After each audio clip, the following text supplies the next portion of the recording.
This is one of those plants that seems ordinary until it teaches you a lesson the moment your skin brushes against it. Seen growing between rocks on dry hillsides and along the edges of fields across southern India, this plant is Tragia plukenetii, often called the Indian Stinging Nettle or Rock Nettle. In this narration for SciVerse, we will tell the full story of the plant, from its scientific identity to its chemistry, ecology, traditional uses, and the precautions everyone should know. Tragia plukenetii belongs to the Euphorbiaceae family. It is a small erect herb or subshrub with multiple branches.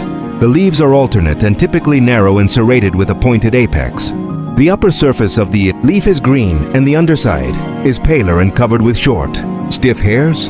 Tiny flowers appear in clusters at the leaf axils and are easily overlooked unless you are watching closely.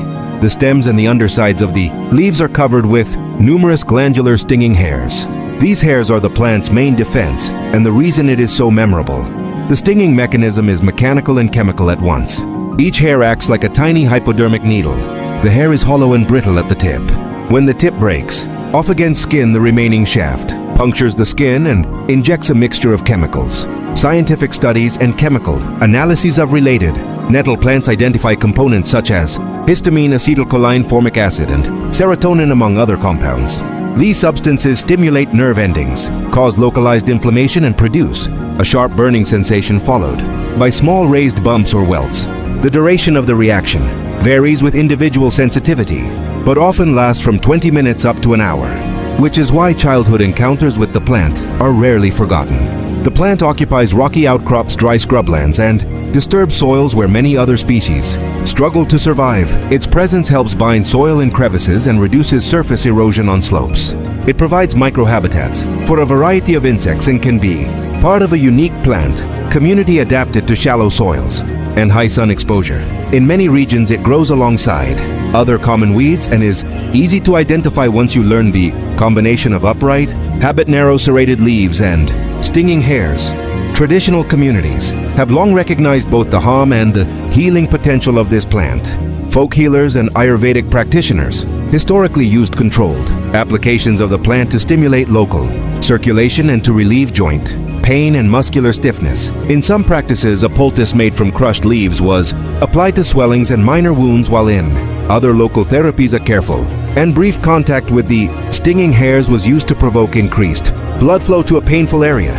These practices mirror modern therapeutic ideas where mild controlled irritants are used to activate the body's healing response. Ethnobotanical reports and limited pharmacological studies on related Tragia species indicate antioxidant, antimicrobial, and anti-inflammatory properties that help explain why traditional healers valued the plant. Despite therapeutic uses, the risks are real and should be respected. Direct contact can be painful and may cause panic or injury if someone reacts suddenly near a hazard such as a steep slope. People with sensitive skin or pre-existing skin conditions may experience prolonged irritation or more intense reactions. Allergic responses are uncommon but possible. If stinging occurs, wash the affected area with soap and water to remove broken hairs and pollen. Applying a cool compress can reduce heat and discomfort. Over-the-counter topical antihistamine creams or a mild hydrocortisone ointment can help for severe itching, but professional medical advice is recommended if the reaction spreads or persists. Tragia plukenetii is often confused with other local plants that also sting, such as Laportea species, Acalipha species, or true nettles in the Urticaceae family. Careful observation will help you distinguish them. Tragia has a characteristic combination of narrow leaves, pale undersides, and dense, short stinging hairs on the midrib and lamina. Laporta and Urtica species usually have different leaf shapes or growth habits and distinct inflorescence structures. Acalipha species belong to the same broad group of plants found in tropical regions, but their flower clusters and leaf textures are different.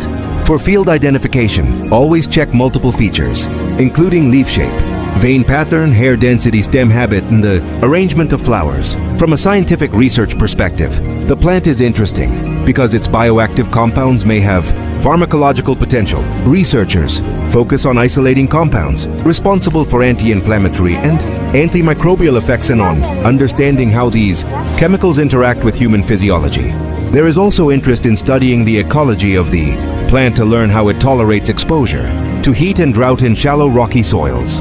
For gardeners and land managers, the plant is a survivor that can stabilize soil, but it should be handled with caution. Gloves and long sleeves are recommended when pulling plants from gardens and pathways. It is not recommended as an ornamental near play areas or walking routes, precisely because its sting can be an unpleasant surprise. The plant carries a cultural legacy as well. In many villages, the plant appears in childhood stories and local knowledge includes clever ways to use the plant as a deterrent against pests or as a temporary remedy. The lesson carried from generation to generation is simple. Nature contains both danger and cure. Recognizing the plant and understanding its properties turns a painful encounter into an opportunity for learning. To sum up, the plant is a compact package of resilience, chemistry, and traditional wisdom. It is Tragia plukenetii, the Indian Stinging Nettle or Rock Nettle. It lives between stones, draws attention with a single touch, and reminds us that small things can have powerful effects. It has been used in folk medicine, studied by scientists, and respected by children and elders alike. If you explore dry, rocky landscapes, you will likely meet the plant sooner or later. Treat it with respect and curiosity and use what local knowledge and scientific evidence recommends when interacting with it. Thank you for watching SciVerse, and please subscribe to the channel.